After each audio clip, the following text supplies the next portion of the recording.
ओम शांति। 17/5/2022 के बाबा के अनमोल धारणा युक्त मधुर महावाक्य हैं। मीठे बच्चे, आधा कल्प तुमने जिस्मानी यात्राएं की, अब रूहानी यात्रा करो। घर बैठे बाप की याद में रहना, यह है वंडरफुल यात्रा। क्वेश्चन है, बाप को बच्चों की किस एक बात पर बहुत वंडर लगता है?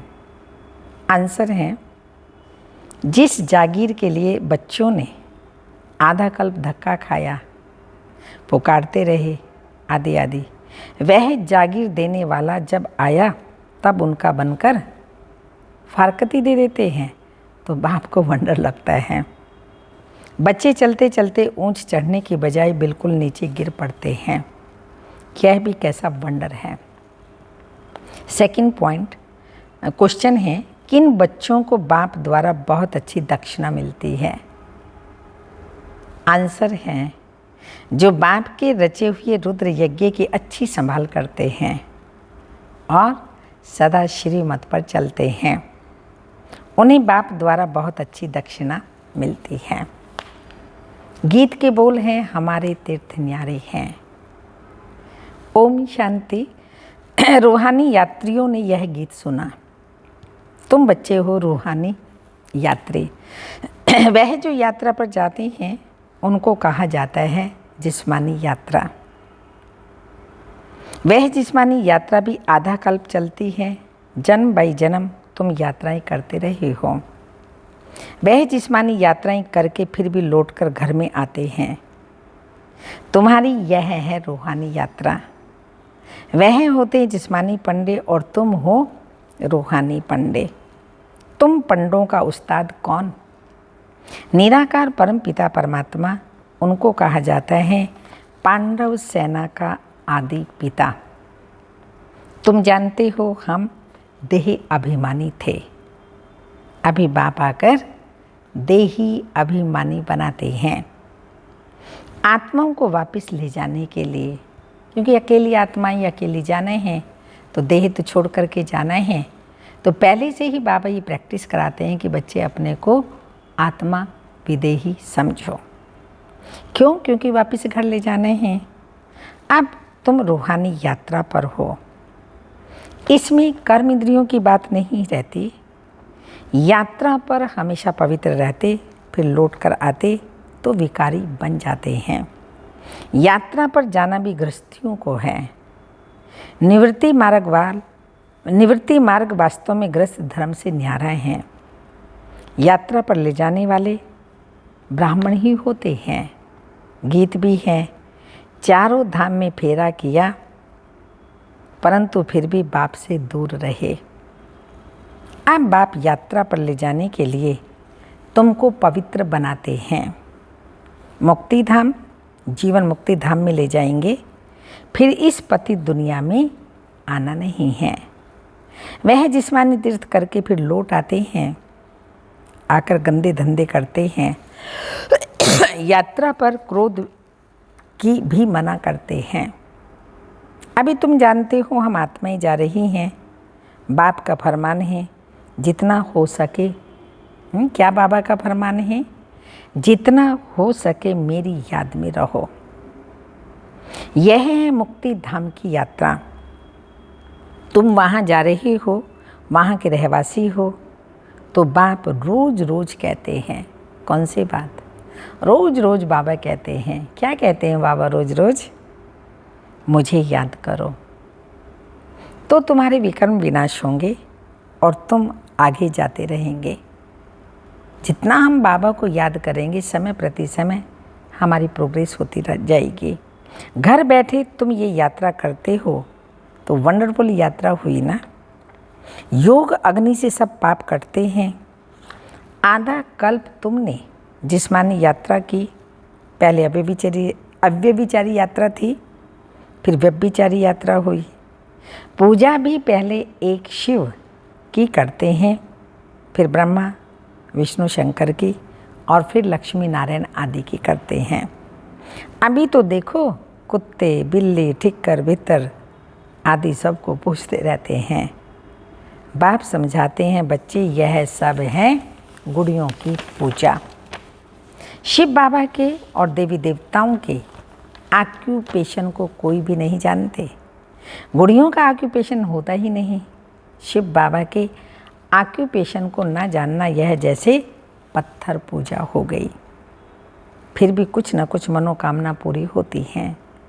सतयुग में जिस्मानी यात्रा होती ही नहीं, वहाँ मंदिर आदि कहाँ से आए? तो यह भ्रष्टाचारी दुनिया है। अपने को पति समझते हैं तब तो पावन होने के लिए गंगा स्नान करते हैं। कुंभ के मेले का भी राज समझाया है। यह है सच्चा सच्चा संगम। गाया भी जाता है, आत्मा ही परमात्मा अलग रहे बहुकाल, सुंदर मेला कर दिया। सतगुरु पतित पावन दलाल के रूप में आकर मिलते हैं। उनको अपना शरीर तो है ही नहीं। इस दलाल द्वारा तुम आत्माओं की अपने साथ सगाई कराते हैं अथवा बच्चों को अपना परिचय देते हैं। बच्चे, हाँ मैं आया हूँ तुमको शांति धाम की यात्रा पर ले जाने, पावन दुनिया में ले जाने। बच्चे जानते हैं भारत पावन था। एक ही आदि सनातन देवी देवता धर्म था, आर्य धर्म नहीं था। आर्य और अनआर्य, अगर देवताओं को आर्य कहें तो आर्य धर्म में राज्य कौन करते थे? आर्य कहा जाता है पढ़े हुए को। इस समय सब अनआर्य अनपढ़े हैं। बाप दादा को जानते ही नहीं, ईश्वरीय पढ़ाई पढ़े ही नहीं, उसको जानते नहीं बाबा को। ऊंचे ते ऊंचा है ही शिव बाबा, फिर ब्रह्मा विष्णु शंकर, फिर प्रजापिता ब्रह्मा तो जगदम्बा भी प्रजा माता ठहरी। उन द्वारा ब्राह्मणों की रचना होती है। यह है एडॉप्टेड चिल्ड्रन। कौन एडॉप्ट करते हैं? परम पिता परमात्मा। तुम जानते हो हम उनकी संतान हैं, परंतु बाप को भूल ऑर्फन बन पड़े हैं। गॉड फादर का कोई भी ऑक्यूपेशन नहीं जानते। बाप आकर फिर ऐसे को पावन बनाते हैं। बाप ही तुम बच्चों को पवित्रता की शिक्षा देते हैं।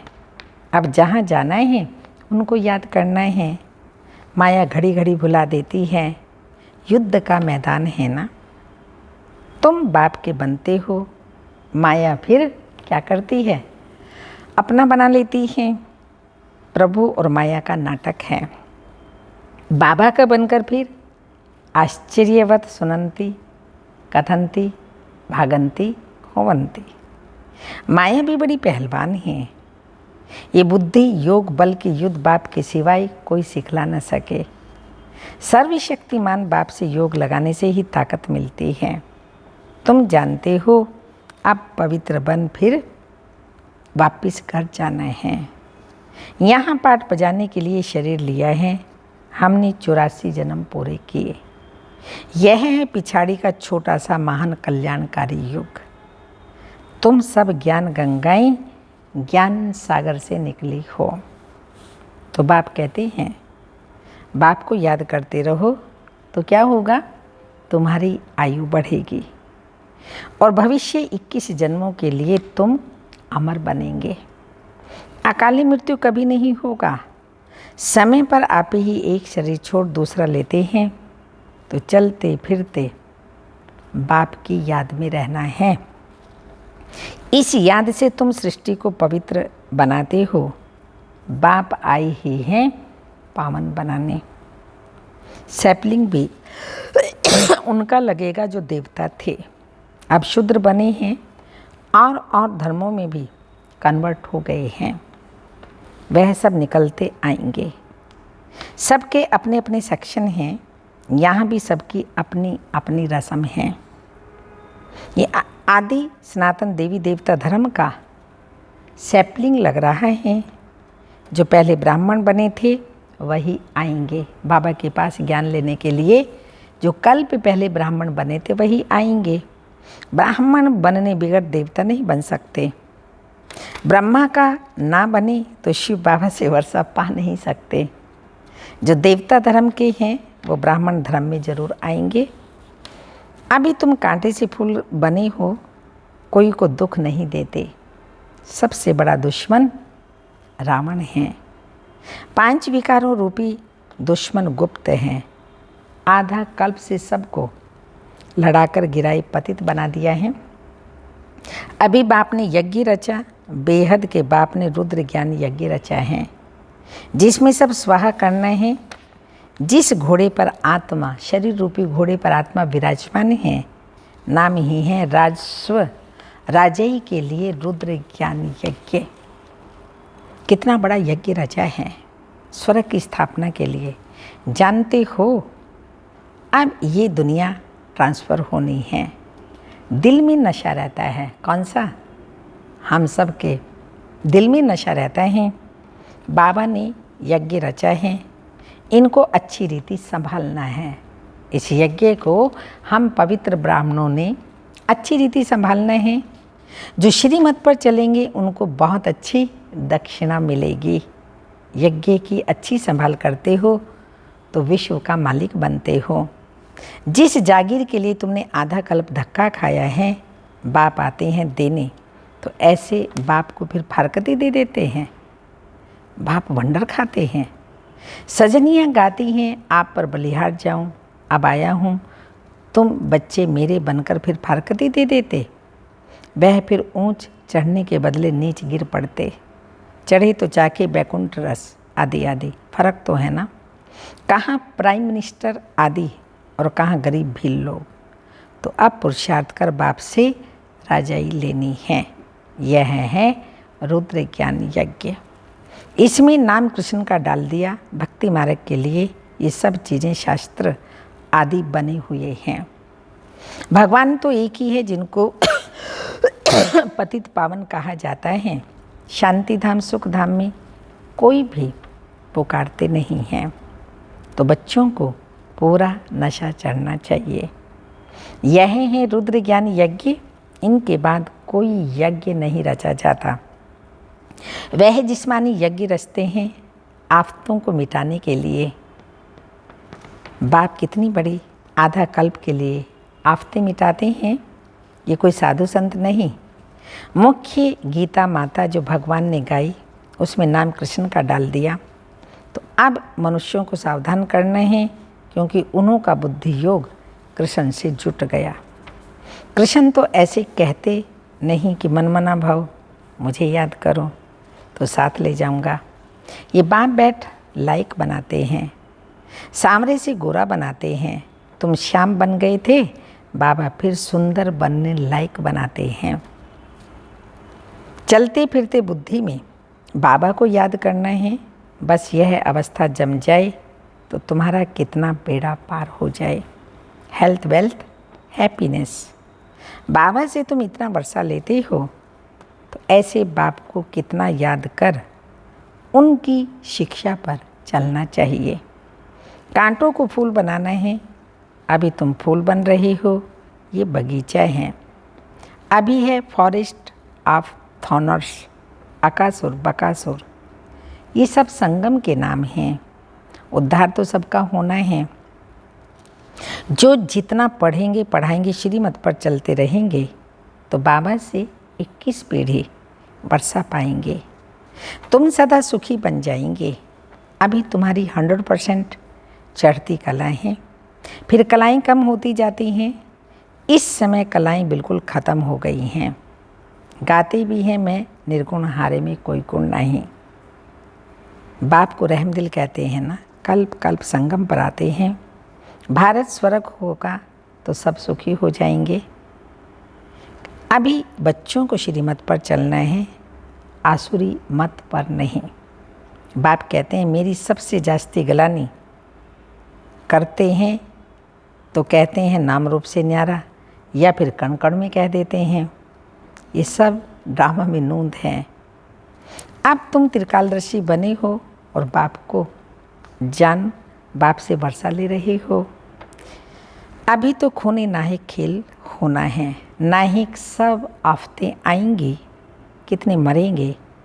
भक्ति मार्ग में तो कितनी देवियों के चित्र बनाते हैं, खर्चा करते हैं। देवियां बनाकर पूजा कर फिर डुबो देते हैं। तो गुड़ियों की पूजा हुई ना, काली का कैसा चित्र बनाते हैं। ऐसे कोई मनुष्य थोड़ी होते हैं। तुम यहाँ बैठे हो यात्रा पर, ट्रेन पर बैठे भी रूहानी यात्रा पर हो, बुद्धि यात्रा पर लगी हुई है। अगर बुद्धि योग लगा हुआ नहीं है तो टाइम वेस्ट हो जाता है। बाप कहते हैं टाइम वेस्ट नहीं करना, तुम्हारा टाइम बहुत वैल्यूएबल है। सेकंड भी कमाई बिगड़ छोड़ो नहीं। बाप तो फुल पुरुषार्थ कराते हैं। बाबा ने विश्व को स्वर्ग बनाने के लिए यह यज्ञ रचा है। बाबा बाबा करते रहना है तो बेड़ा पार होगा। हम ब्राह्मण हैं, हमारे ऊपर बहुत बड़ी रिस्पॉन्सिबिलिटी है। बाप कहते हैं बच्चे आत्म अभिमानी बनो, मनसा वाचा कर्मणा। किसी को दुख नहीं देना है, बहुत मीठा बनना है। क्रोध से बड़ी डिससर्विस कर लेते हो। संपूर्ण तो कोई बने नहीं हैं, भूत बड़े खराब हैं। तो पुरुषार्थ करना है हमारे अंदर कोई भूत ना आ जाए, ये भूत बड़े खराब हैं। अच्छा, मीठे मीठे सिक्के लदे बच्चों प्रति माता पिता बाप दादा का याद प्यार। Good morning, diamond morning. रूहानी बाप की रूहानी बच्चों को नमस्ते। हम रूहानी बच्चों के रूहानी माता पिता बाप दादा को याद प्यार। गुड मॉर्निंग, डायमंड मॉर्निंग, ओम नमस्ते। धारणा के लिए मुख्य सार हैं, ये टाइम बहुत वैल्यूएबल है, इसलिए एक सेकंड भी इसे कमाई बिगड़ नहीं छोड़ना है। एक सेकंड भी कमाई के बिगड़ नहीं छोड़ना है। आत्म अभिमानी रहने का पूरा पुरुषार्थ करना है। सेकंड पॉइंट है, चलते फिरते बाप को याद कर अपनी अवस्था जमानी है। बहुत मीठा बनना है, किसी को भी दुख नहीं देना है। मीठा बनना है और किसी को भी दुख नहीं देना है। वरदान, यथार्थ विधि द्वारा व्यर्थ को समाप्त कर नंबर 1 लेने वाले परमात्म सिद्धि स्वरूप भाव। जैसे रोशनी से अंधकार स्वतः खत्म हो जाता है, ऐसे समय संकल्प श्वास को सफल करने से व्यर्थ स्वतः समाप्त हो जाते हैं, क्योंकि सफल करने का अर्थ है श्रेष्ठ तरफ लगाना, और श्रेष्ठ तरफ लगाने वाले व्यर्थ पर विन कर नंबर 1 ले लेते हैं। उन्हें व्यर्थ को स्टॉप करने की सिद्धि प्राप्त तो हो जाती है। यही परमात्म सिद्धि है। वह रिद्धि सिद्धि वाले अल्पकाल का चमत्कार दिखाते हैं और आप यथार्थ विधि द्वारा परमात्म सिद्धि को प्राप्त करते हो। स्लोगन है, अपकारी पर भी उपकार करने वाला ज्ञानी तो आत्मा है। अपकारी पर भी उपकार करने वाला ज्ञानी तो आत्मा है। अमृत वेले की पॉइंट है, बाप दादा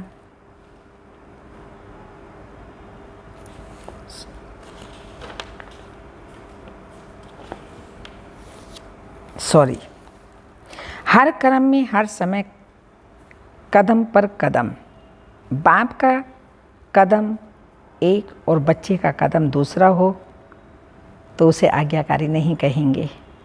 चाहे परमार्थ में चाहे व्यवहार में, दोनों में जो जैसी आज्ञा है वैसी आज्ञा को पालन करना। इसकी परसेंटेज को चेक करो। चेक करना आता है तो पहला कदम आज्ञाकारी बनो। आज्ञाकारी को सदा बाप की दुआएं स्वतः ही मिलती हैं और साथ साथ ब्राह्मण परिवार की भी दुआएं मिलती हैं। तो चेक करो, जो भी संकल्प किया, चाहे स्व के प्रति, चाहे सेवा के प्रति, चाहे सूक्ष्म कर्म के प्रति या अन्य आत्माओं के प्रति, उसमें सबकी दुआएं मिली। क्योंकि आज्ञाकारी बनने से सर्व की दुआएं मिलती हैं, और यदि दुआएं मिल रही हैं उसकी निशानी है दुआओं के प्रभाव से दिल सदा संतुष्ट रहेगा, मन संतुष्ट रहेगा। अच्छा, ओम शांति।